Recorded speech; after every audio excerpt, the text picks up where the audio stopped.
LEI THAN KYAW, Myanmar Reuters Some 1,000 Rohingya Muslims desperate to leave Myanmar are camped on this exposed, sunbaked beach on the Bay of Bengal waiting for a boat to carry them to sanctuary in Bangladesh.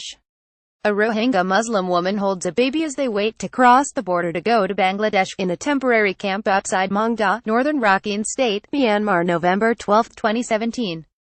REUTERSWa LoneHaving kept northern parts of Rakhine State virtually off-limits since it launched a counterinsurgency operation there in late August. Myanmar's military made a rare show of openness on Sunday by taking foreign journalists to see one of the beaches from which Rohingya are trying to escape. Well over 600,000 Rohingya have fled to Bangladesh to find shelter in the refugee camps, the living victims of what a top UN official has called ethnic cleansing.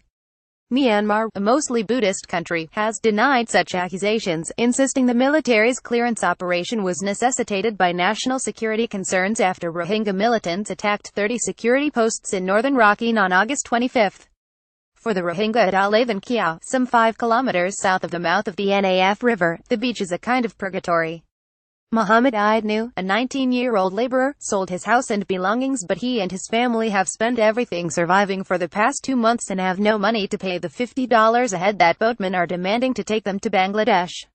"I don't want to go back to my village because there is nothing for us," Idnu told Reuters. "We cannot survive." Some have been stuck there for over a month, sweltering under the plastic sheeting used to make tents and existing on handouts proved by the Myanmar Red Cross Society. Others came just a few days ago, a sign that the flight of the Rohingya to Bangladesh is far from over. The International Rescue Committee reckons that 2/3 of some 300,000 left in Myanmar could leave in the next couple of months. On the beach at LEI THAN KYAW, 30-year-old Sally Mullahay was thinking only of getting away. Like several other men, he described how things had got so bad that he could no longer go to work or his children to school. He could not get to a pharmacy when they fell sick, or go to a market to buy food, and said the authorities had even stopped Rohingya leaving the village to fish. Rohingya refugees walk after crossing the NAF River in Teknaf, Bangladesh, November 12, 2017. Reuters' Mohammed Panar Hussaini could not have survived any more, Mullahay said. "I will not go back to my village. I really hope to cross the NAF River to get to Bangladesh." Tillerson Cumming Myand Kyaw, a police lieutenant colonel, said his officers were leaving the Rohingya on the beach alone, and were not intervening when boats came to pick them up. "We don't really take any action against them, because we don't want them in trouble," the policeman said. "They cannot go on living in the camp for very long because they can have so many health problems. That's why we don't interfere with them." Rohingya, among the hundreds who reached Bangladesh on rickety boats and rafts late last week, told Reuters they had left thousands of others behind in miserable conditions on the Panuang Pingi beach, at the mouth of the NAF. The military-arranged media trip did not extend that far up the coast.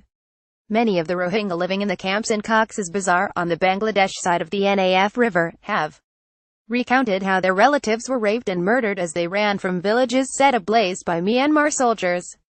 Aung San Suu Kyi, the de facto leader of Myanmar's less than 2-year-old civilian government, has said any allegations of atrocities need substantiating and should be investigated.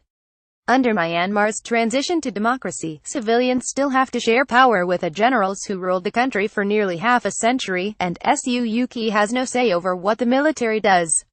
She is currently on a mission explaining how Myanmar is working to stem the crisis to leaders of other Southeast Asian countries at a regional summit in Manila. On Wednesday, U.S. Secretary of State Rex Tillerson will visit Myanmar for talks with the country's leadership, while senators back in Washington press for economic and travel sanctions against the military and its business interests. Suu Kyi has said preparations are being made for Rohingya to return, so long as they can prove they were resident. Writing by Simon Cameron Moore, editing by Catherine of Answer Standards, The Thomson Reuters Trust Principles.